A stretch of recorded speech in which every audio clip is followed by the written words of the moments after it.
नमस्कार नमस्कार नमस्कार दोस्तों, मैं Niklesh Jain Hindi chess based India channel पर आप सभी का हार्दिक अभिनंदन करता हूं। दोस्तों, कल रात जो हुआ ना, वो हर रोज नहीं होता है। भारत के आर प्रज्ञानंदा ने एक ही टूर्नामेंट पहले विश्व नंबर 1 मैग्नस कार्लसन को हराया और उसके बाद उन्होंने अब विश्व नंबर 2 फाबियानो करुआना को भी पराजित किया। और बड़ी बात यह है कि ये जो जीत आई है करुआना के खिलाफ, ये दिखाती है कि कैसे मैग्नस कार्लसन की तरह, जब मैग्नस कार्लसन अपने पीक पे थे, अभी भी वो अच्छा ही कर रहे हैं, वो कैसे किस चीज के लिए फेमस रहते थे कि इक्वल पोजीशन में भी अपोनेंट से को दबाव में डाल के गलती करा देते थे। वो उस कला में अब प्रज्ञानंदा भी जो है वो महारत हासिल करते जा रहे हैं। तो मैं आपको इस वीडियो के अंत में बहुत सारे स्टैटिस्टिक्स वगैरह दिखाऊंगा कि क्या कुछ हुआ है। खुशखबरी यह है कि प्रज्ञानंदा टॉप 10 में आ गए हैं, और भी कुछ हुआ है वो बाद में बात करेंगे। आज सीधे गेम पे बात करते हैं। सबसे पहले गेम शुरुआत हुई है D4 से। गेम लंबा है थोड़ा, तो थोड़ा फास्ट चलेंगे क्योंकि बहुत सारी चीजें ऐसी हैं जहां पर आपको ऐसा लगेगा कि गेम तो ड्रॉ ही हो गया, अब क्या बचा गेम में।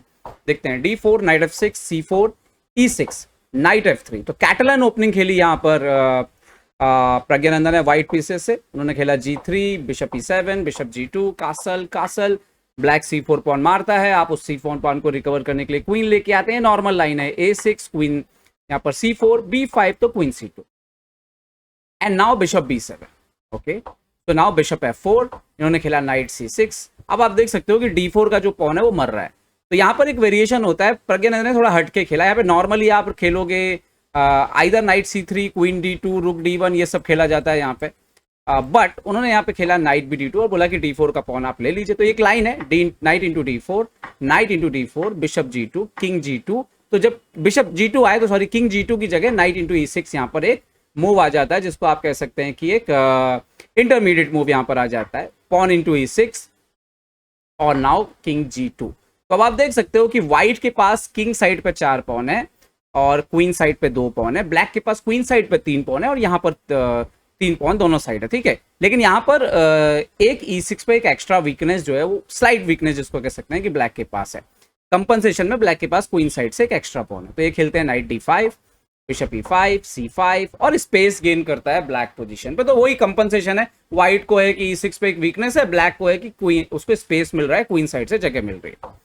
ओके, नाइट F3 खेलते हैं प्रज्ञानंदा। क्वीन E8, यहाँ पर रुक लेकर के आते हैं गेम में। नाउ क्वीन आता है H5 पे। ओके, प्रज्ञानंदा भी अपनी क्वीन को सेंट्रलाइज करते हैं। क्वीन E4 लेकर के आते हैं, रुक लेकर के आते हैं यहाँ पे करवाना, रुक के D8। अब यहाँ से प्रज्ञानंदा जो है गेम में जो भी उनका प्लान रहा हो उसको एग्जीक्यूट करना शुरू करते हैं। तो सबसे पहले अपोनेंट के पास जो एक हैवी स्ट्रक्चर हो रहा है उसको तोड़ते हुए ए फाइल को ओपन करने की का प्रयास करते हैं। A4 यहाँ पर करवाना क्वीन एक्सचेंज ऑफर करते हैं कि भाई आप क्वीन एक्सचेंज कर लीजिए और पोजीशन को इक्वलाइज कर लीजिए, मेरा पॉन भी सीधा कर दीजिए। प्रज्ञानंदा एक्सेप्ट कर लेते हैं। Queen into F5, pawn into F5, A B5। अब क्या हुआ, क्वीन एक्सचेंज के बदले में क्या मिला, पॉन उनका सीधा करा दिया, बदले में मिलता है यहाँ पे A5। ओके, करवाना भी खेलते हैं रुक A8 एंड नाउ रुक A D1, नाइट पर अटैक। सो नाइट जाता है F6 और यहां पर आप B3 एक इंपॉर्टेंट मूव है just for waiting also C4 को रोकने के लिए, और अपोनेंट के भी हमें प्लान देखने कि अपोनेंट क्या करने वाला है।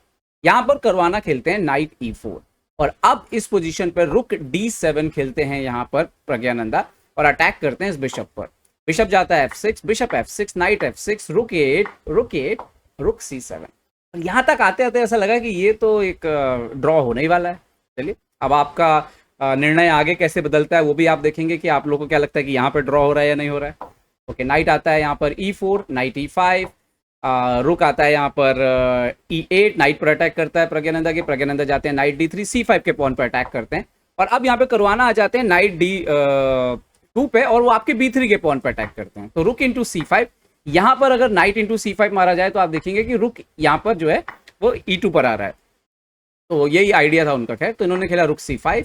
So now night into B3, रुक इंटू F5, नाइट जाता है यहाँ पर D4 पर, रुक D5, नाइट इंटू E2, रुक इंटू B5। और ये पोजीशन आने के बाद कोई भी सपने में भी नहीं सोच सकता था कि ये मैच जो है वो प्रज्ञानंदा जीतने वाले हैं।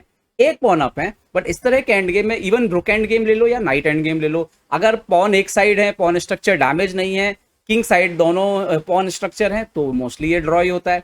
आगे क्या हुआ अभी देखिए, नाइट C3। अब गेम लंबा चलता है, रुक B7, नाइट D5, रुक D7, नाइट F6 और थोड़ी देर बाद चलने के बाद रुक भी एक्सचेंज हो जाते हैं और यहाँ पर 39 चाल हुई थी।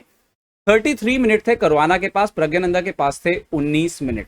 और यहीं पर अब कोई, अगर हम पुराने जमाने में चले जाएं थोड़ा पीछे 8-10 साल पहले, तो आप देखोगे कि बहुत एक्सपीरियंस ग्रैंड मास्टर बड़ी आसानी से इस पोजीशन पर ड्रॉ एक्सेप्ट कर लेते थे। ठीक है कि ये तो ड्रॉ ही है। अब आगे देखिए गेम क्या हो रहा है, night C5, king H7, game चलता रहा। प्रज्ञानंदा थोड़ा थोड़ा दबाव डालने की कोशिश करते रहे, अपने पॉन को इंप्रूव करते रहे, और यहाँ पर मूव नंबर 47 पे एक पॉन और एक्सचेंज हो गया। और अब ये जो थ्योरी है आप सभी जानते होंगे कि जब 2 वर्सेस नाइट पॉन में नाइट वर्सेस नाइट एंडिंग जो होती है उसमें ये कहा जाता है कि जितने ज्यादा पॉन हो, मतलब 3 वर्सेस 2 है तो विनिंग है, लेकिन 4 वर्सेस 3 है तो और ज्यादा विनिंग है, 5 वर्सेस 4 है तो और ज्यादा विनिंग है। तो पॉन जैसे घटते हैं ड्रॉ के चांसेस उतने ज्यादा बढ़ जाते हैं। और इस पोजीशन में अगर हम बोले तो हम तो यही सोचेंगे कि चलो इस पोजीशन में अगर ये एक पॉन एक्सचेंज हो गया तो दूसरे के लिए नाइट सेक्रीफाइस कर देंगे, मैच ड्रॉ है। क्या सच में ऐसा हुआ? मैच में क्या हुआ वो देखते हैं। गेम चलता रहा, दोनों खिलाड़ी कोशिश करते हैं। आप अब इसमें जबरदस्ती आप पॉन भी आगे नहीं कर सकते, आपको टाइमली ही पॉन इंप्रूव करना है।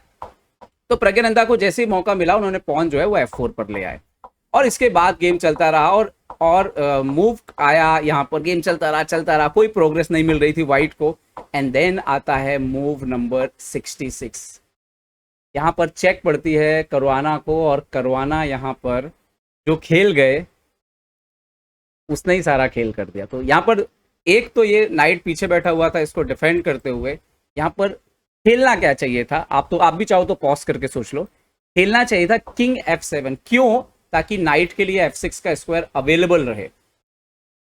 हुआ ये कि करवाना खेल गए किंग F6, और सिर्फ एक चाल से पूरा गेम पलट गया।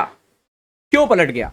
क्योंकि ये है जुगजोंग, मतलब एक ऐसी स्थिति जहां पर अब काले के लिए चाल ढूंढना मुश्किल होगी। जैसे ही व्हाइट ने नाइट F5 खेला यहां पर प्रज्ञानंदा ने, अब दिक्कत यह है कि आपका नाइट बाहर नहीं आ रहा। अब इस नाइट एंड गेम में एक ही चीज ध्यान रखने वाली बात होती है कि नाइट एक्सचेंज नहीं होने चाहिए, नहीं तो किंग पॉन एंड गेम में तो लॉस है। तो नाइट आपको लास्ट तक चाहिए।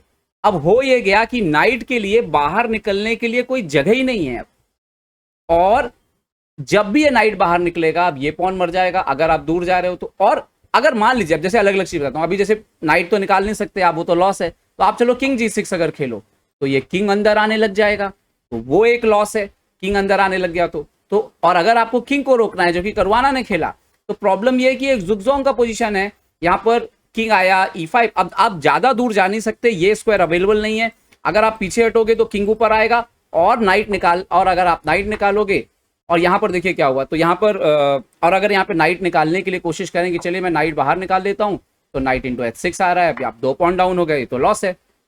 नाइट से सपोर्ट भी आ गया G5 पे, G4 पे। तो करवाना यहाँ पे फंस गए, उनके पास जगह नहीं थी, जुगजोंग का पोजीशन आ गया और उनको हटना पड़ा। और उसके बाद ये ब्रिलियंट मूव आया नाइट इंटू H6। अब आप देखिए कि अगर आप यहाँ पे नाइट इंटू H6 मारने जाएं तो ये लॉस है, because of G5, king G6, G H6, king H6। और आपको, अगर आपने ये पढ़ाई करी है अच्छे से, यहाँ पर आप किंग E5 भी आएंगे तो भी ये विनिंग है, क्योंकि आपका किंग जो है वो बेहतर पोजीशन में, जिसको कहते हैं कि की स्क्वायर जो होते हैं किसी भी पॉन के 6th रैंक पे। तो ये जो 3 की स्क्वायर है यहाँ पे अगर पहुंच गया किंग तो कोई फर्क नहीं पड़ता अपोनेंट की पोजीशन क्या है, वो विनिंग है। तो इन्होंने नाइट E7 खेला, बट 2 पॉइंट डाउन हो गए थे। उसके बाद तो मैटर ऑफ टेक्निक था, प्रज्ञानंदा ने धीरे धीरे जो है पोजीशन इंप्रूव करी, और यहाँ पर जो है वो करवाना ने रिजाइन कर दिया। तो विश्व के नंबर 2 खिलाड़ी को बैक टू बैक दूसरे 2800 को हराया है प्रज्ञानंदा। मेरे हिसाब से अब करंटली क्लासिकल चेस में भारत के विश्वनाथन आनंद के बाद पहले खिलाड़ी होंगे जिन्होंने 2 2800 के प्लेयर्स को पराजित कर लिया है। और मेरे ख्याल से ये अपने आप में एक रिकॉर्ड बन गया है। तो सारे खिलाड़ी अलग अलग रिकॉर्ड पर चल रहे हैं। गुकेश वर्ल्ड चैंपियन बनने की तरफ की लड़ाई लड़ रहे हैं।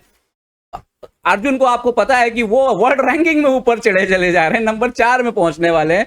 और प्रज्ञानंदा ने एक और कमाल कर दिया है। प्रज्ञानंदा इस जीत के साथ अब विश्व के टॉप 10 प्लेयर में शामिल हो गए। दोस्तों एक बड़ी बात यह है कि पहली बार ऐसा लग रहा है, हम इसको ढूंढने की कोशिश कर रहे हैं, मैं और स्टडी कर रहा हूं, 1970 से फीडे रेटिंग शुरू हुई है, तब से लेके आज तक कभी भी कोई विश्व चैंपियन टॉप 10 से बाहर नहीं हुआ है।